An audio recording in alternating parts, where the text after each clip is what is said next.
নেপাল এখনো অশান্ত। প্রধানমন্ত্রীর পদ থেকে কেপি শর্মা ওলির ইস্তফার পরেও পরিস্থিতি স্বাভাবিক হয়নি নেপালে। বর্তমানে ভারতের পড়শি দেশ নেপালের শাসনভার সেনার দখলে। রাস্তায় রাস্তায় টহল দিচ্ছে সেনাবাহিনী। পরিস্থিতি দ্রুত স্বাভাবিক করার চেষ্টা চলছে, তবুও পরিস্থিতি বেগতিক। অবাধে চলছে লুটরাজ। ব্যাংক ডাকাতির খবর মিলছে যেমন, তেমনই জেল থেকে পালাচ্ছে কয়েদিরা। নিশানা করা হচ্ছে শিল্পপতি ও নেতাদের বাড়িকে। জেল ভেঙে পালানোর চেষ্টা করেন শয়ে শয়ে বন্দী। প্রতিরোধ করতে গেলে আক্রান্ত হন নিরাপত্তা রক্ষীরা। পাল্টা গুলিও চালান তারা। জানা গিয়েছে, বাকের সংশোধনাগার থেকে পালানোর চেষ্টা করায় সেনার গুলিতে বেশ কয়েকজনের মৃত্যু হয়েছে। বাকে পোখরান জেলে হামলা চালান আন্দোলনকারীরা। শয়ে শয়ে বন্দী জেল থেকে পালিয়েছে। নৌবস্তা জেলের প্রধান জানিয়েছেন, কিশোর কয়েদিরা গেট ভেঙে পালানোর চেষ্টা করতেই তাদের উপর গুলি চালানো হয়। যা পরিস্থিতি, তাতে স্পষ্ট পরিস্থিতি এরকমই খারাপ।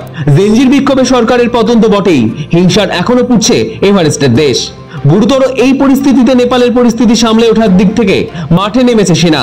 বিকেল 5টা থেকে দেশ জুড়ে জারি করা হয়েছে কারফিউ। গত 4 সেপ্টেম্বর নেপালে নিষিদ্ধ হয় ফেসবুক, ইউটিউব সহ প্রায় 26টি সোশ্যাল মিডিয়া। সংস্থাগুলির বিরুদ্ধে অভিযোগ, তারা নেপাল প্রশাসনের সঙ্গে সরাসরিভাবে কোনো নথিবদ্ধ হয়নি। 7 দিনের ডেডলাইন দিলেও তা মেনে চলেনি 26টি সোশ্যাল মিডিয়া প্ল্যাটফর্মের একটিও। তাই এই কড়া সিদ্ধান্ত নেয় কাঠমান্ডু সরকার। এমন সিদ্ধান্তেই বেজায় খেপে যায় নেপালের জেনজি গোষ্ঠী। গত সোমবার হাজার হাজার প্রতিবাদী কাঠমান্ডুর রাস্তায় নেমে প্রতিবাদ দেখান। রাতে তা হিংসার চেহারা নেয়। এরপর মঙ্গলবার আন্দোলনের ঝাঁজ আরও বাড়ে। এই পরিস্থিতিতে জনরোষের মুখে পড়ে ইস্তফা দিতে বাধ্য হন ওলি সরকার। প্রধানমন্ত্রী ওলির ইস্তফার পর বর্তমানে নেপাল সেনার দায়িত্বে, কিন্তু পরিস্থিতি এখনো পুরোপুরি নিয়ন্ত্রণে তো আসেইনি। উল্টে বিভিন্ন ধরনের অশান্তির খবর আসছে। যদিও পরিস্থিতি নিয়ন্ত্রণে আনতে একাধিক পদক্ষেপ গ্রহণ করেছে সেনা। সেনাবাহিনীর নিয়ন্ত্রণে নেপাল সরকারের প্রধান সচিবালয় ভবনও।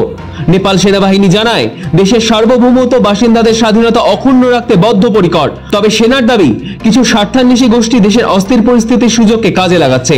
তাই সকলকে সতর্ক থাকতে বলা হচ্ছে। ব্যুরো রিপোর্ট, সময়, কলকাতা।